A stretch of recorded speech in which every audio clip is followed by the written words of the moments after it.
حسن کا دیوانہ پارٹ 2۔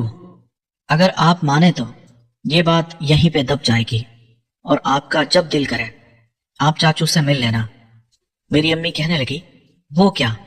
تو پھر میں نے کہا حل یہ ہے کہ ابھی جو آپ چاچو سے کام کر رہی تھی وہی میرے ساتھ کریں، تو پھر آپ کو میں چھوڑ دوں گا اور میں کبھی بھی آپ کو روکوں گا نہیں۔ پھر میری امی مجھے چھوڑ بولنے لگی، کہنے لگی میں تو کچھ بھی نہیں کر رہی تھی۔ پھر میں نے اپنی امی کو بتایا، میں نے کہا پچھلے آدھے گھنٹے سے میں آپ دونوں کو دیکھ رہا ہوں اور آپ نے ایک میچ کھیل لیا ہے، دوسرا میرا چاچو نہیں کھیل رہا تھا، لیکن آپ اس کو کہہ رہی تھی کہ دوسرا بھی کھیلو، میں آپ کو پہلے والے سے بھی زیادہ سکون دوں گی۔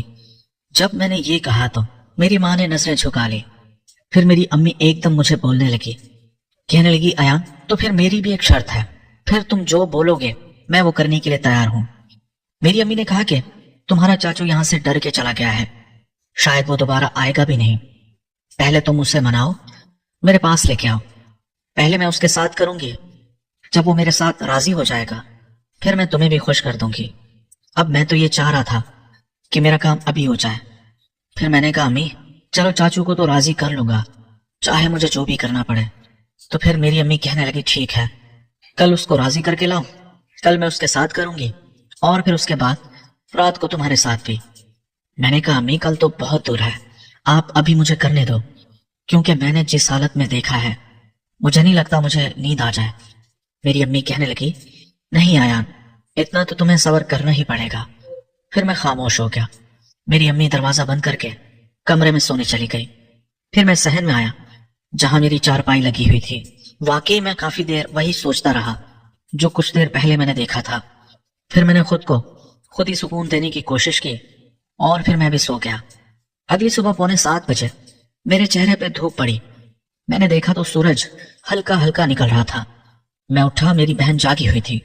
میں نے اپنی چارپائی برآمدے کے نیچے ڈال کے وہاں پہ دوبارہ سو گیا۔ پھر میں صبح 9 بجے تک اٹھا۔ میں اٹھا تو سب لوگ جاگے ہوئے تھے اور سب نے تقریباً ناشتہ بھی کر لیا تھا۔ میری امی میرے پاس آئی، مجھے کہا ایان آج کام پہ نہیں جانا کیا؟ میں نے کہا نہیں امی، آج میری طبیعت ٹھیک نہیں ہے۔ پھر میری امی کہنے لگی چلو ٹھیک ہے، کام پہ تو تم ویسے بھی نہیں جا رہے، چلو چاچو ارشد کو فون کرو اور اسے بلاؤ۔ میں نے کہا امی آپ بلا لیں، مجھے شرم آتی ہے، میں نے رات کو اس کے ساتھ ایسی باتیں کی ہے غیرت مندوں والی، اور ابھی میں اس کو فون کر کے کیا بولوں کہ دوبارہ میری ماں کے ساتھ؟ وہ کہنے لگی رکو میں فون کرتی ہوں، اگر وہ مان جاتا ہے تو ٹھیک، نہیں تو تمہیں لانا ہی پڑے گا۔ میں نے کہا ٹھیک ہے امی آپ فون تو کریں۔ پھر میری امی چلی گئی کمرے میں، میرے چاچو کو فون کرنے لگی۔ میری امی نے 3 سے 4 بار میرے چاچو کو فون کیا، میری امی کا فون ہی نہیں اٹھایا۔ اب ہمارے دوسرے بہن بھائیوں کو پتا بھی نہیں تھا کہ میرے اور میری امی کے بیچ میں کیا بات چیت چل رہی تھی۔ پھر میری امی میرے پاس آئی، کہنے لگی تم اپنے نمبر سے فون کرو۔ پھر میں نے سوچا کہ میں چاچو کو فون کر کے لیکن اسے بولوں گا کیا؟ پھر میں نے سوچا چاچو کو فون کر کے یہی بولتا ہوں کہ آپ کو امی بلا رہی ہیں۔ پھر میں نے چاچو کو فون کیا تو بیل جاتی رہی، لیکن میرے چاچو نے فون نہیں اٹھایا۔ پھر کاٹ کے میں نے دوبارہ ملایا۔ میں نے بھی 3 سے 4 دفعہ چاچو کو فون کیا، لیکن اس نے میرا بھی فون نہیں اٹھایا۔ اب میں نے دیکھا تو میری امی کو غصہ آنے لگا، وہ مجھے بری بھلی سنانے لگی، کہنے لگی اب تم خوش ہو، اب تمہارا چاچو کبھی بھی اس گھر میں نہیں آئے گا۔ میں نے تمہیں پہلے ہی کہا تھا کہ تمہارا چاچو یہاں آتا ہے اسے آنے دو، ہم شہر میں اکیلے رہتے ہیں، یہاں پہ کسی مرد کا آنا جانا لگے رہنا چاہیے۔ پھر میں نے کہا امی آپ پریشان کیوں ہو رہی ہیں، میں ناشتہ کر لوں، میں جاتا ہوں، چاچو کو گھر سے بلا کے لاتا ہوں، میں آپ کا کام کراؤں گا، لیکن آپ نے اپنا وعدہ بھولنا نہیں ہے۔ میری امی خاموش ہو گئی۔ میں نے ناشتہ کیا اور پھر میں نے اپنی بائک نکالی، سیدھا چاچو کے گھر چلا گیا۔ جب میں گھر گیا تو میری دادی صحن میں بیٹھی ہوئی تھی، صحن میں ایک درخت لگا ہوا تھا، اس کے نیچے چارپائی پڑی ہوئی تھی۔ میں نے دیکھا گھر میں مجھے کوئی نظر نہیں آیا، میں نے دادی کو سلام کیا، پھر دادی سے پوچھا، میں نے کہا چاچو ارشد کہاں ہے؟ پھر میری دادی کہنے لگی وہ زمینوں پہ کام کرنے گیا ہوگا۔ پھر میں وہاں سے زمینوں پہ چلا گیا، وہاں پہ بورنگ چل رہی تھی، میرا چاچو وہاں پہ تھا۔ ہماری زمینوں پہ ایک بورنگ بنا ہوا تھا اور چھوٹا سا کمرہ اور ایک بڑا سا درخت لگا ہوا تھا، اور اس کے نیچے 2-3 چارپائیاں پڑی ہوئی تھی۔ میرے چاچو چارپائی پہ بیٹھا ہوا تھا، شاید وہ زمینوں کو پانی لگا رہا تھا کیونکہ اس کے پاؤں اور کپڑے دونوں گندے ہو رہے تھے۔ میں نے جا کے چاچو کو سلام کیا، میرا چاچو کافی ڈرا ہوا تھا، مجھے کہنے لگا ایان دیکھو میں دوبارہ تمہارے گھر کبھی نہیں آؤں گا، بس مجھے اس دفعہ معاف کر دو۔ اب میں دل میں یہ سوچ رہا تھا کہ میں تو چاچو کو منانے آیا ہوں کہ وہ لازمی آئے، لیکن سامنے سے میرا چاچو مجھے یہ کہہ رہا تھا۔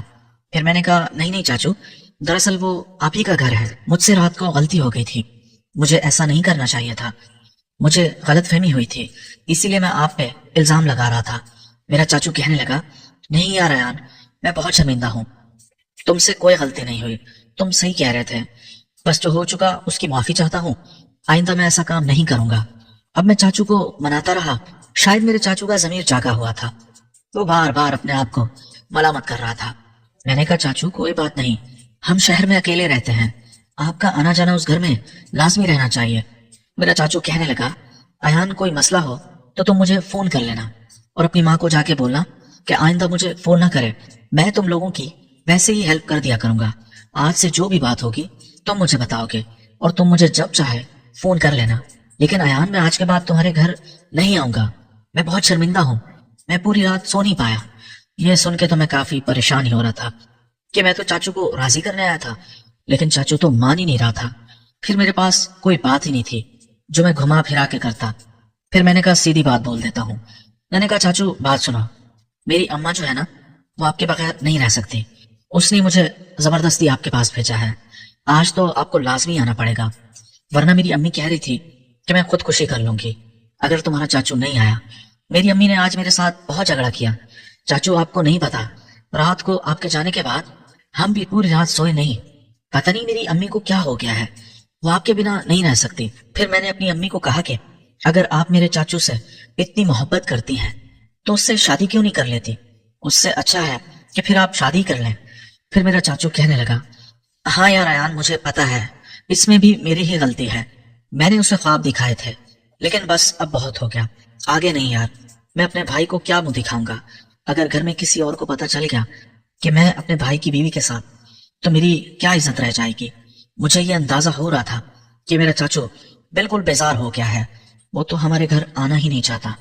بالآخر بہت مجبور ہو کے میں نے کہا چاچو آپ ایک دفعہ آ جائیں، یہ باتیں جو آپ مجھے بول رہے ہیں یہ شام کو آ کے آپ امی کو بول جائیں بس یار، ورنہ ہمارے گھر میں ایسی شور شرابہ رہے گا، امی کو آپ سمجھا دیں۔ اب چاچو کو یہ تو نہیں بول سکتا تھا کہ آپ آؤ گے تو میرا کام بنے گا، ایان اگر تم مجھے اتنا مجبور کر رہے ہو تو میں تمہارے کہنے پہ صرف ایک دفعہ آؤں گا اور میں تمہاری ماں کو سمجھاؤں گا، اگر وہ اس کے بعد بھی نہیں مانی تو پھر میں کبھی بھی نہیں آؤں گا، کیونکہ دیکھو یار میرے بھی چھوٹے چھوٹے بچے ہیں، میری بھی بیوی ہے، اس کو بھی مجھ پہ کافی عرصے سے شک پڑا ہوا ہے، اور رات کو تمہیں پتہ چل گیا ہے، یہ بات آہستہ آہستہ پورے خاندان کو پتہ چل جائے گی، اسی لیے میں کہتا ہوں کہ جو ہے اس کو ابھی روک دو۔ میں نے کہا ٹھیک ہے چاچو آپ ٹھیک کہتے ہیں، بس آپ ایک دفعہ شام کو آئے نا۔ یہی بات کر کے میں واپس گھر آ گیا۔ گھر آیا تو میں نے دروازہ کراس ہی کیا تھا، میری امی مجھ سے پوچھنے لگی، کہنے لگی تمہارا چاچو کہاں ہے؟ پتہ نہیں میری امی کو کیا ہوا تھا، وہ فل میرے چاچو کے پیچھے پاگل ہو چکی تھی۔ پھر میں نے کہا امی وہ میرے ساتھ تھوڑی آیا ہے، ابھی تو دوپہر ہے، آپ کو پتا ہے وہ دوپہر کو کام کر رہا ہوتا ہے، وہ شام کو آ جائے گا۔ پھر میں نے امی کو کہا میری بات سنیں، میں نے چاچو سے معافی بھی مانگ لی ہے، لیکن اگر میں سچی بات کروں وہ آپ سے خود ہی تعلق نہیں رکھنا چاہتا۔ جیسے ہی میں نے یہ بولا میری امی تو شور شرابہ کرنے لگی، کہنے لگی میں لٹ گئی، برباد ہو گئی، ایان تم نے مجھے برباد کر دیا ہے، تم نے مجھے کہیں کا نہیں چھوڑا، میں تو کہتی تھی ایسا نہ کرو ایسا نہ کرو، لیکن تم نے اپنے چاچو کو بھگا دیا نا۔ میری بات کان کھول کے سن لو، اگر تمہارا چاچو اس گھر میں نہیں آیا تو میں وہ کروں گی جو تم ساری زندگی یاد رکھو گے۔